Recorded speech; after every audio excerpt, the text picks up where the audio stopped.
Good morning to you, and welcome back to the JRPG Weekly Update. I'm SuperDerek, and guys, I'm sorry I ended up taking a couple of weeks off there. I ended up going to Philadelphia to attend 2 mini games, had a blast, got to meet up with a few friends, including Wood from Beat 'em Ups and Baku from HitPoint.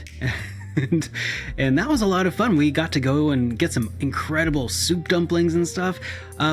We're going to talk about some of this stuff a little bit later on, including the time I got to play the Kingdoms of the Dump demo and more than just the demo. It's actually pretty exciting stuff. Get excited for that, but that is not right now. Right now, we've got some news to cover. Starting things off in the indie corner, we have a retro Game Boy Color looking sort of style action-adventure RPG called Veritus, which is coming out on Steam. And I think this one looks particularly good. It's kind of like a fast-paced action RPG, action-adventure Zelda-style game. I hate to say Zelda-like, but when you see it, I mean, it kind of does look a little bit like Zelda. And it looks like some bullet hell-inspired moments during some boss fights that's in the trailer. In it, you're going to be exploring a castle, discover mysteries of a god of shadows, and of course, solve some puzzles. It's coming out on July 22nd on Steam for just $7, so make sure you check that out. Moving along, we got a little bit of news about a physical edition of Raging Bytes that's being published by Axis Games. This is a game that's actually already available on all modern platforms, but there's a physical version that appears to be coming to PlayStation 5 and Nintendo Switch on December 12th of 2024, and I think this one kind of looks cool. I think I'm going to need to check it out. Looks kind of like a Super Nintendo era RPG that's kind of got some zombie survival stuff going on it. It kind of reminds me of an old project of mine, but that's completely off the point. Next up, we have this game that also was announced by Axis that's getting a physical version. It's called Edo Zombie Uprising, and this is a polygonal, not 2D. This is a 3D, not 3D like headset 3D, but polygonal action RPG roguelike title. That's where you play as a samurai, a sumo, or a ninja, and dispatching the undead in the historic Edo, Japan. Well, a fictionalized version. Well, they want us to think that it's a fictionalized version. It's currently already available digitally on the Xbox and PS5 and Steam, and a physical version of the game will be coming out on October 10 of 2024 for PlayStation 5. Now, have you ever heard of a turn-based action game? I hadn't until today. Developer Wired Dreams Studio have announced Arashi Gaiden, which is a side story of Arashi. That's not actually what they say. Described as a turn-based action RPG with dash and slash style mechanics, this game is actually part of the Pocket Bravery universe and is going to apparently expand on the story, and with over 5 hours of fun turn-based action combat. They're describing it as a turn-based game with dash and slash style combat, which is really interesting, and I guess we'll just have to see it. I mean, it's not like a full-length RPG at only 5 hours. I guess we'll just have to see what it really is when it all comes down to it.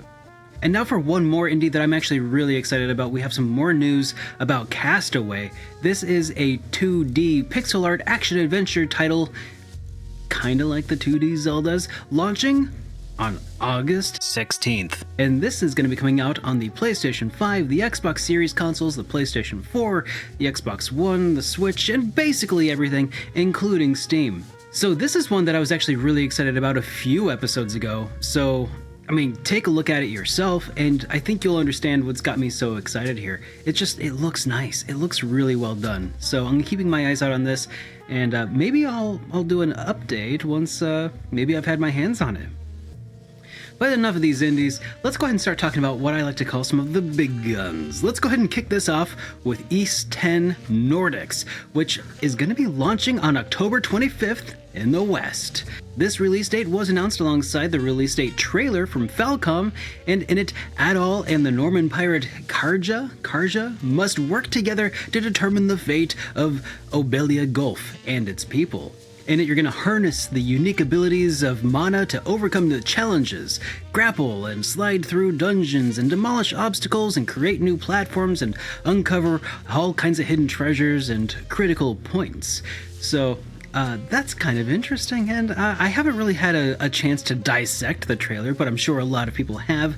It looks pretty sick though from what we've seen, and that's obviously why so many people are just so excited for this. Next up, let's go ahead and talk a little bit about Sword Art Online Fractured Daydream. Hey, a title, a Sword Art Online title I can pronounce. Gotta love it. Now, it's launching for PlayStation 5, the Xbox Series, the Switch, and PC via Steam on October 4th worldwide. Japan's getting it a day early. But if you want it a day early, you can get one of the premium editions that gets it for 3 days of early access, which is pretty cool, along with, some other cool throw-in stuff. Just check it out. There's a couple of other premium editions. I didn't want to write down all the details because sometimes it's so tedious. But you know what isn't tedious? Trails Through Daybreak 2 has been announced for the West, as well as with a new trailer as well. But sometimes these have a history of, maybe spoiling some stuff. So I'm not going to bother showing the trailers, especially because I know some people really don't want to see the trailers, and I understand that. So I'm not gonna show it. But it's coming to Switch, PS4, PS5, and PC sometime in early 2025. Pretty cheeky of them to announce it right at the launch of the first Daybreak. Man, I have some thoughts on Daybreak, but we're gonna talk about that soon. This does spark a whole other discussion topic. We are catching up with Japan. Can you believe it? I think that there were a lot of NISA haters back when they took over the Falcom, not Falcom, but the Trails series. But you gotta hand it to them. From where we were, like 7-8 games behind, we're caught up, and that's absolutely nuts. I never really thought this would happen, let alone by 2025, but it's kind of shaping up to be that way, so you gotta hand it to them.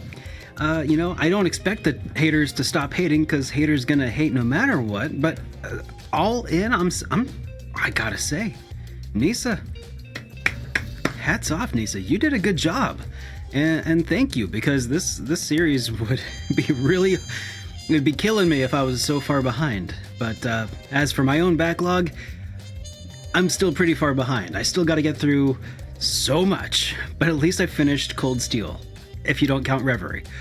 Anyways, before I depress myself, let's just keep pushing forward with more news. And since we're talking about Falcom, let's go ahead and talk about XSEED, because they have announced that they're going to be releasing Ys Memoirs, The Oath in Felghana Remaster. Now, this is pretty sick. There's apparently going to be an option to switch between refined and classic illustration options, double speed gameplay and turbo mode, and it's going to be coming to PS4, PS5, and Switch sometime in early 2025 again. So, hey, if you're a Falcom fan, keep your eyes peeled for early 2025, because, wow, it's going to be a busy year. And as always, Baku and I are going to be deep diving all of these games and the news and more over on HitPoint, and get extra excited because this week we're actually going to be doing something pretty new. I'm a little bit nervous about it. It's our first live interview with an indie developer. It's for the developer behind Infinity Knights Cross, but it's spelled with an X, so it's X Cross. How do you pronounce that? Well, that's probably going to be the first question that I ask the developers when they come on stream. But we're going to be taking some questions from the live chat. So if you've been, enjoying after the fact, if you want to be part of this first live interview, and we hope to do many more, you might want to be there live for this one to have your questions answered live. I'm pretty excited about this. The game looks so cool. Moving along, we have a little bit of industry news to talk about, the first of which is Square Enix's CEO clarifying some points of their strategy. Several weeks ago, their CEO caught us all kind of off guard when they mentioned taking a quality over quantity strategy for their upcoming releases. Some of us took that to mean less games and only AAA games, though the CEO did specify during this follow-up interview that that is not what they intended. Quote, "If we define indie games as casual, small, and medium-sized titles, we're working hard on these, and I can't mention specific title names here, but we have not only big titles in a pipeline, but we are also steadily developing smaller ones. Indie game development is not something that should be denied." End quote. And they go on to say that really thing that they were trying to really nail here is the lack of cannibalizing their own new games by launching them all at the same time and just sort of causing confusion and focusing now on getting a more optimal timing. Based on all of this, it sounds like they're actually focusing on the kinds of things that I think a lot of us are excited about overall, and ensuring that they meet the quality standards that they should. Not necessarily that quality means, AAA scale. And other unrelated news, Sonic Team Studio head Takashi Iizuka, I hope I'm saying that right, has expressed interest in making a true Sonic the Hedgehog RPG. It says, "Personally, I really like role-playing games. The RPG format is a lot of fun, and I've thought to myself, for the last 30 years, we haven't done a Sonic RPG, and I'm questioning myself, why haven't we done a Sonic RPG in all of this time? How have we gotten 30 years with no RPGs?" To which I say, good question. And who knows? Maybe they'll go another 30 years. But I too am kind of surprised that they haven't made a Sonic RPG, except for Sonic Chronicles Dark Brotherhood, but that wasn't really made by Sonic Team. And the RPG that I know of, made by Sonic Planning Studios, well, they actually never planned any Sonic games either, so, funny thing that.